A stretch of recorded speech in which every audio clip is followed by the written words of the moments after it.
Alam mo ba na pwede kang makapagbarko kahit sa fast food restaurant lang ang experience mo? Yes, tama kayo nang narinig mga kamarino. Kaya kung gusto mong malaman, tapusin mo itong video na ito. Sa video na ito, pag-uusapan natin ang mga step-by-step guide at mga requirements at trainings na kailangan para makapagtrabaho sa cruise ship ang isang fast food or service crew experience mga kamarino. Maraming nagtatanong sa akin nito mga kamarino, lalo na yung mga service crew sa Jollibee, McDo, Chowking o sa kahit sa iba pang fast food chains. Ang lagi nilang tanong, may chance bang makapasok ang isang service crew experience sa cruise ship mga kamarino? Ang sagot po dyan ay yes, pwede po tayong makapasok. Alam nyo kung bakit? Dahil ang trabaho sa fast food ay isa sa pinakamagandang training ground para sa mga gustong magbarko. Maraming cruise ship companies ang tumatanggap ng mga applicants na galing sa fast food dahil dala na nila ang mga importanteng skills na hinahanap sa barko. Alam nyo kung ano yung mga hinahanap nila mga kamarino? Ito number 1, customer service skills mga kamarino. Sanay kang makitungo o makipag-usap sa mga customer, ngumiti kahit pagod at mag-handle ng reklamo. Sa barko, guest ang pinaka-priority, kaya malaking plus ito kung gusto mong makapagbarko. Ito number 2, multitasking ka at efficiency mga kamarino. Sa fast food, sabay-sabay kang nagsiserve, naglilinis, nag-aasikaso ng order. Ganyan din sa barko, mabilis at maayos ang kailangan. Number 3, food safety and hygiene. Basic knowledge sa food handling, cleanliness at safety standards. Importante ito sa galley at dining operations mga kamarino.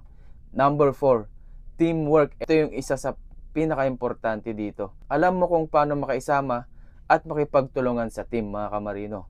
Sa barko, dito sa barko mga kamarino, iba't ibang lahi ang kasama mo.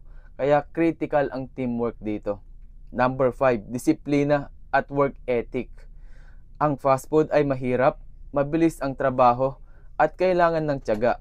Kung nakayanan mo sa lupa, mas kakayanin mo dito sa barko. Ano nga ba ang mga posisyon na pwede nating applyan sa cruise ship gamit ang fast food experience mo? Number 1 dyan yung galley utility mga kamarino. I-try din natin mag-apply ng snack attendant or buffet attendant mga kamarino. Pero ang masasuggest ko lang mga kamarino, kung gusto nyo talagang makapasok, number 1 na position na malaki ang chance natin na matanggap ay yung galley utility or yung galley steward mga kamarino. Tandaan natin mga kamarino, karaniwang entry-level position muna ang bibigay sa'yo. Pero huwag kang malungkot. Alam mo kung bakit? Lahat ng malalaking position sa barko ay nagsimula sa entry-level.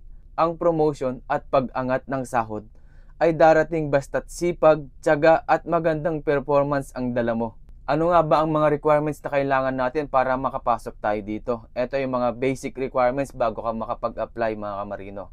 Valid passport, at least valid siya ng 2 years mga kamarino. Updated resume or CV.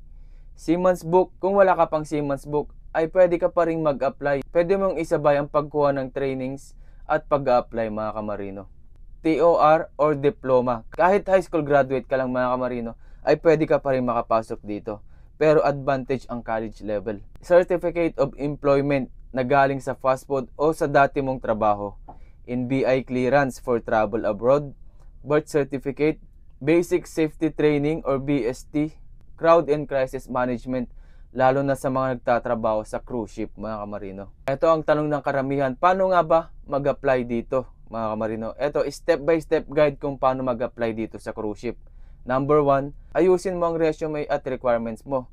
Ilagay ang experience mo sa fast food, service crew, cashier, or kitchen helper mga kamarino. I-highlight mo ang skills mo like customer service, teamwork, multitasking mga kamarino. Number 2, kumuha ng basic training or BST, STCW. Required ito sa lahat ng mga seafarer mga kamarino. Hindi ka makakasampa kung wala ka na ito. Number 3, maghanap ng legit na manning agency. Pumunta sa POEA, DMW website para makita ang accredited agencies. Huwag basta-basta magtitiwala sa mga nag-aalok online na may bayad mga kamarino. Kasi ang pag-apply dito sa cruise ship or sa kahit na anong barko ay wala pong placement fee. Number 5, pagkatapos mo mag-apply, maghihintay ka ng interview at assessment. Karaniwang English interview at basic service knowledge ang tatanungin mga kamarino. Mag-practice ka ng self-introduction at customer service scenarios mga kamarino. Number 6, kapag nakapasa ka sa interview, medical exam, ito yung pinaka-importante dito sa pag-apply. Bago ka makasampa, ay marami ka pang pagdadaanan na butas ng karayom. Isa na dito yung medical. Ito yung pinakamaigpit na requirements mga kamarino bago ka makasampa ang medical exam. Kaya importante alagaan natin ang katawan natin para fit to work tayo at hindi ito maging hadlang sa pagsampa natin. Number 7, pag nakapasa ka na ng medical, contract signing na. Kapag clear na lahat, pipirma na ng kontrata at bibigyan ka na ng details ng deployment. Number 8, visa and ticket processing. Aayusin ng agency ang visa at travel documents mo. Number 9, pre-departure orientation or PDOS. Mandatory ito bago umalis ng bansa. At number 10, syempre, sasakay ka na ng barko, simula na ng kontrata mo at ng bagong journey ng buhay mo, mga kamarino. Ito, real talk lang mga kamarino. Kung fast food crew ka ngayon, hindi hadlang yan sa pangarap mo. Sa totoo lang mga kamarino, madaming seafarers ngayon na nagsimula sa Jollibee, McDo, Chowking o Mang Inasal. Lahat sila ay nagsimula sa entry level. Pero dahil sa sipag at tiyaga, nakaangat at kumikita na ngayon ng dolyar, mga kamarino. Kung fast food crew ka ngayon, huwag mong maliitin ang trabaho mo, mga kamarino. Alam niyo kung bakit? Yan ang magiging stepping stone mo. Basta kompleto ka ng requirements, tamang trainings, sipag at tiyaga, makakasampa ka rin, mga kamarino.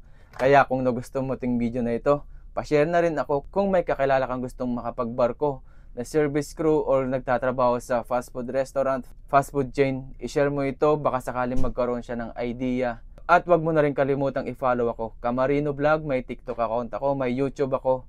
Parehas lang ng pangalan ko dito sa Facebook, mga kamarino. So yun lamang. God bless and good luck sa ating lahat, mga kamarino.